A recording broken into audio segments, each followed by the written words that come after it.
करीम की बिरयानी पूरे मुरादाबाद में मशहूर थी। शाम होते ही उसके बिरयानी के ठेले पर ग्राहकों की भीड़ लग जाती थी। करीम का बिरयानी बनाने का तरीका बहुत अलग था। बढ़िया चिकन, मटन और खुशबूदार मसाले, खिला खिला चावल बिरयानी के स्वाद में चार चांद लगा देता था।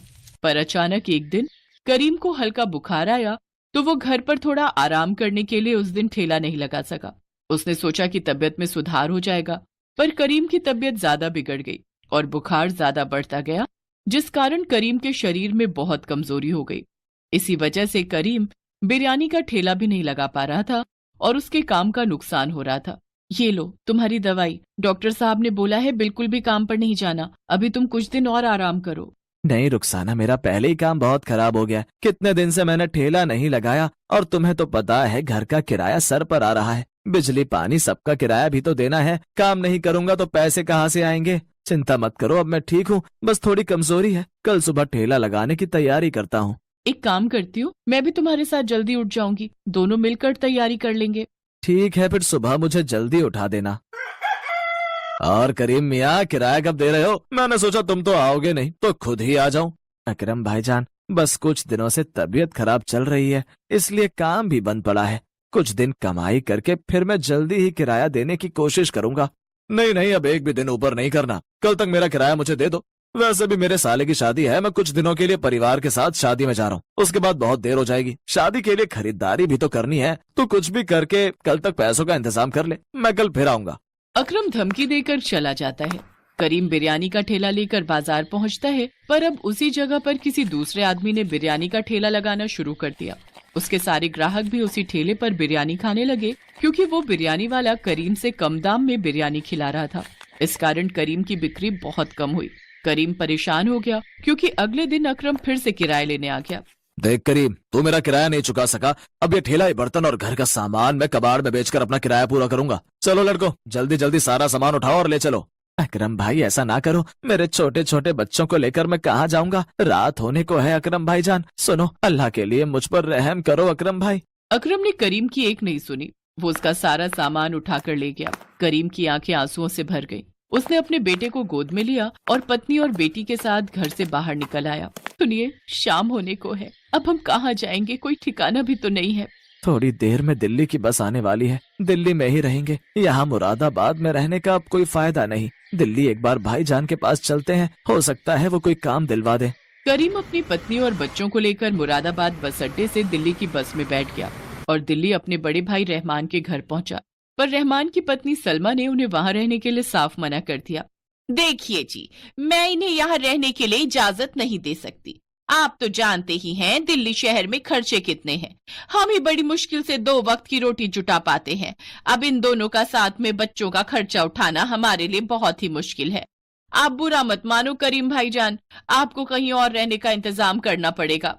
बेगम, कुछ दिन तो। आप बीच में मत बोलो, बात मैं कर रही हूँ ना। देखिए भाईजान, ये सीधे हैं, ये तो आपको अपना छोटा भाई मानकर यहाँ रख लेंगे, पर सारी परेशानियां तो मैं जानती हूँ ना। छोटी छोटी चीजों के लिए कितनी मुश्किलें आती हैं। रुखसाना, तुम्हारे भी तो मायके वाले रामपुर में है ना, उनके पास क्यों नहीं चली जाती हो? भाभी जान, आप तो जानती हो मेरे मायके में भाभी बची हैं, वो भी बड़ी मुश्किल से मजदूरी करके अपने मायके में रहकर बच्चों को पाल रही हैं। अम्मी, अब्बू, भाईजान सभी दुनिया से चले गए। कहते कहते रुखसाना रो पड़ी। कुछ भी हो, अब यहाँ आप लोगों के लिए कोई जगह नहीं है, माफ करना। करीम क्या ही करता, वो अपने परिवार को लेकर अपने भाई के घर से बाहर आ गया। सड़क पर भूखे प्यासे वो ऐसे ही घूमते रहे, ना कोई रुकने की जगह, ना कुछ खाने पीने का इंतजाम। करीम के पास जो भी पैसे थे सारे खत्म हो चुके थे। करीम कुछ देर के लिए बच्चों को लेकर फुटपाथ पर एक कोने में बैठ गया। तभी उसका बेटा खेलते खेलते रोड के दूसरी तरफ बने एक बड़े होटल के पास भाग गया। वहाँ बहुत सारे गुब्बारों की डेकोरेशन का काम चल रहा था। हटो बेटा, हटो यहाँ से, यहाँ काम चल रहा है। छोड़ो इस गुब्बारे को, जाओ यहाँ से। अरे जुम्मन मियाँ, जल्दी जल्दी डेकोरेशन का काम खत्म करो। वसीम साहब और उनकी बेगम आने वाले होंगे। कुछ भी कहो वसीम साहब, हर साल अपनी बेगम का जन्मदिन बेहद धूमधाम से मनाते हैं। तभी होटल के अंदर से मैनेजर फोन पर बात करता हुआ बाहर आता है। सर, मुरादाबादी बिरयानी के बारे में आपने मुझसे कहा था, पर हमारे मुरादाबादी बिरयानी बनाने वाले बावर्ची की तबीयत खराब हो गई है। वो 1 हफ्ते की छुट्टी पर गया है। सर, मैं जानता हूँ मैडम को मुरादाबादी बिरयानी कितनी पसंद है, और आज वैसे भी उनका जन्मदिन है। ठीक है सर, मैं कुछ करता हूँ। इतनी जल्दी कहाँ से लाऊं मुरादाबादी बिरयानी बनाने वाला? बहुत मुश्किल है। आधे घंटे में सर और मैडम होटल पहुंचने वाले हैं। सर जी, मैं कुछ मदद करूं? मैं मुरादाबादी बिरयानी बहुत लाजवाब बनाता हूं। सच तो यह है कि मुरादाबाद में मेरा अपना बिरयानी का ठेला था, पर कुछ मजबूरियों के चलते मुझे दिल्ली आना पड़ा। आप मेरे से बिरयानी बनवा कर देख सकते हैं। मुझे भी काम मिल जाएगा और आपका भी काम हो जाएगा। मेरा नाम करीम है। बच्चा खेलते खेलते यहाँ आ गया था, मैं उसे बुलाने आया, तभी आपकी बातें सुनी और मुझे लगा कि आप बड़ी परेशानी में हैं। अच्छा, तो तुम मुरादाबाद के रहने वाले हो? ठीक है, अगर तुम मुरादाबादी बिरयानी लजीज बना सकते हो तो हमें कोई हर्ज नहीं है। आओ, मैं तुम्हें होटल की रसोई दिखा देता हूँ। ठीक है साहब, मैं अपनी बेगम को बोल देता हूँ, फिर आपके साथ चलता हूँ।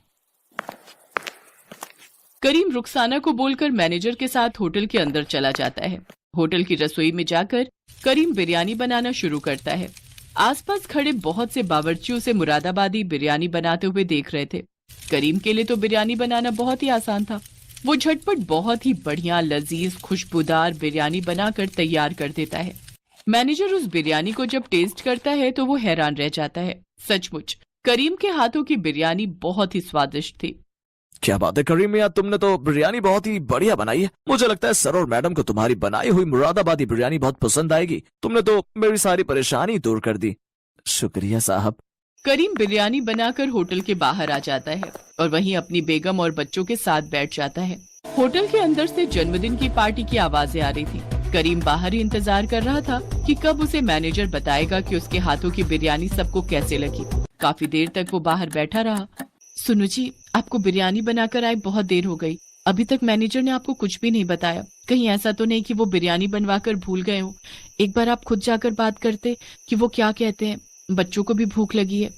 बेगम, अभी तो पार्टी चल रही है, हो सकता है पार्टी खत्म होने के बाद मुझे बताएं। ऐसे बीच में जाना अच्छा नहीं लगेगा। कुछ देर और इंतजार करते हैं। तुम रुको, मैं बच्चों के लिए सामने ठेले से कुछ खाने का लाता हूँ। करीम जैसे ही बच्चों के लिए कुछ खाने को लेने जाने लगता है, तभी वो मैनेजर को आते हुए देखता है। माफ कीजिएगा, अंदर पार्टी चल रही थी इसलिए आपको बता नहीं पाया। चलिए, आपको सर ने बुलाया है। खान मियाँ, करीम मियाँ की फैमिली के लिए कुछ खाने का इंतजाम कीजिए।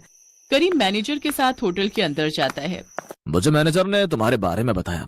तुम्हारे हाथों की मुरादाबादी बिरयानी बेहद लाजवाब थी। हमारी बेगम को बहुत पसंद आई, इसलिए हमने सोचा है कि अब से तुम हमारे होटल में बावर्ची का काम करोगे और बिरयानी बनाने की पूरी जिम्मेदारी तुम्हारी होगी। जिस तरह से हमें बहुत पसंद आई है, हमें पता है हमारे कस्टमर भी इस बिरयानी को बहुत पसंद करेंगे। मैनेजर करीम मियाँ को कल से नौकरी पर रख लीजिए।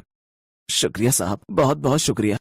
गरीब अकरम होटल के मालिक वसीम मियाँ को शुक्रिया कहता है। वो बहुत खुश था। उसकी आंखों में खुशी के आंसू थे, क्योंकि उसे इतने बड़े होटल में बावर्ची की नौकरी मिल गई, जहां पर उसकी तनख्वाह भी बहुत अच्छी थी। अल्लाह की रहमत से करीम की जिंदगी से दुखों का साया हट गया।